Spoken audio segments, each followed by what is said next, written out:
Morning, Banksy class. So, I thought I would read another story. In fact, this one, remember, is called Sly the Squirrel Gets a Shock. And I've also posted a video of a scatty little squirrel that lives in my garden. In fact, there's 3 of them. But he was on a mission this morning. Up, down, up, down, up, down. But I thought it was quite nice for you to see an actual squirrel as well as he reading one in the story. And I wonder, if you've listened to the Bramp song, can you categorise the squirrel for me? Is it a bird, a reptile, an amphibian, a mammal, or a fish?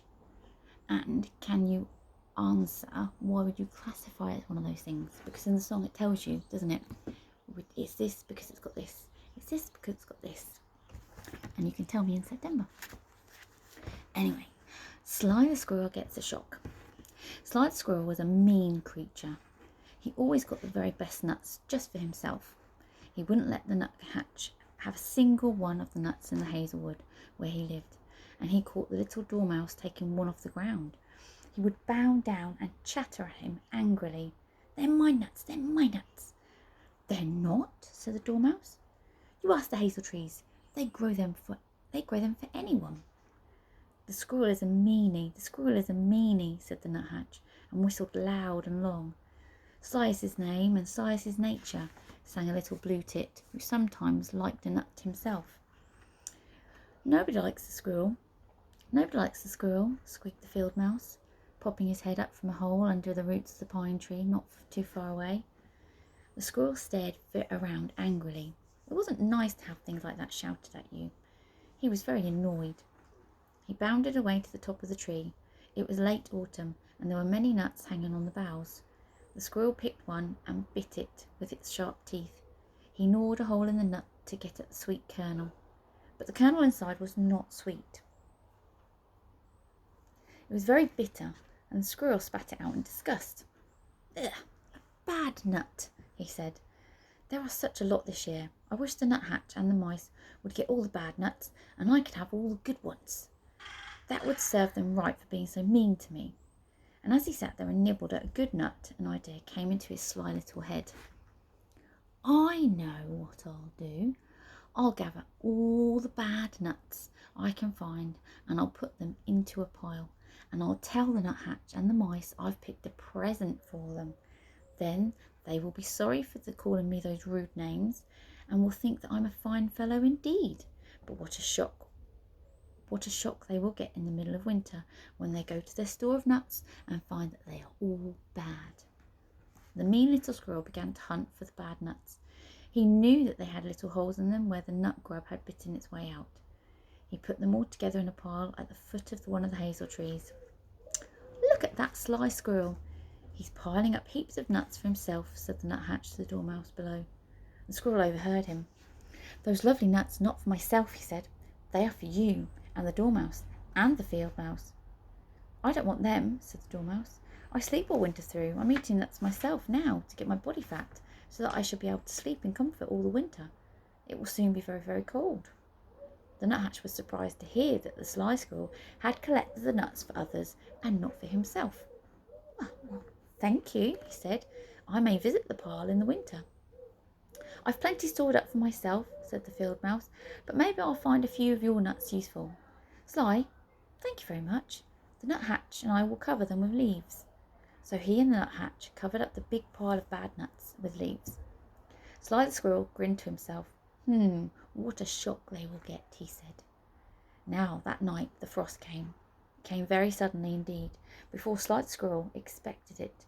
He'd been so busy collecting nuts for the others that he had made no time to collect good ones for himself. Usually he picked many nuts and hid them in corners and crannies, so that when he woke on a warm day in the winter and felt hungry, he would have plenty of nuts to find and eat. But it was terribly cold the next day. Sly woke up and looked out from his hole in the tree. "He'd better go out and find some nuts to store away," he said sleepily. He put his nose out a bit further, but the frost bit it and he drew it back in very quickly. "Oh, how cold! I think I'll sleep a bit longer." He slept for more than a month. When he did wake, he was dreadfully hungry. He leapt out of his hole into the winter sunshine. It was quite a warm day for winter time. He looked about for nuts. The trees were quite bare. There were no leaves or nuts, And when Sly remembered that he had not had time to store away any good ones, "Oh my, I didn't put any nuts for myself as I usually do," he said to himself. "Now what shall I do?" He sat hugging his little empty tummy, and then he saw the nuthatch flying by, whistling. "Hi, nuthatch! Where are there any nuts?" "Nowhere," said the bird. "The trees are bare." Then Sly saw the little mouse. "Hi, field mouse," he called. "Have you any nuts stored up? Could you spare me a few, maybe?" "No, I've only enough for myself and my family," said the field mouse. "Have you forgotten that lovely pile over there under those dead leaves?" Sly had forgotten all about them. "Where are they?" he said eagerly. "You can have them all," said the mouse. "They're just over there." So Sly bounded over to the pile and brushed aside the leaves. He cracked the nuts hungrily. But alas, for the poor squirrel, every nut was bad. Every single one. The little field mouse ran up and the nuthatch flew down.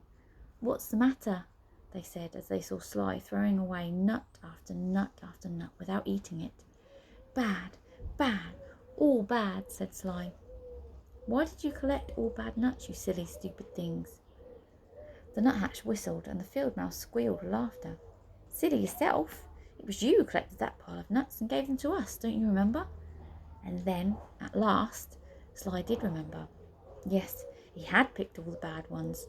He'd noticed the holes in them, and he'd given them to the nuthatch and the field mouse so they would have a really horrid shock.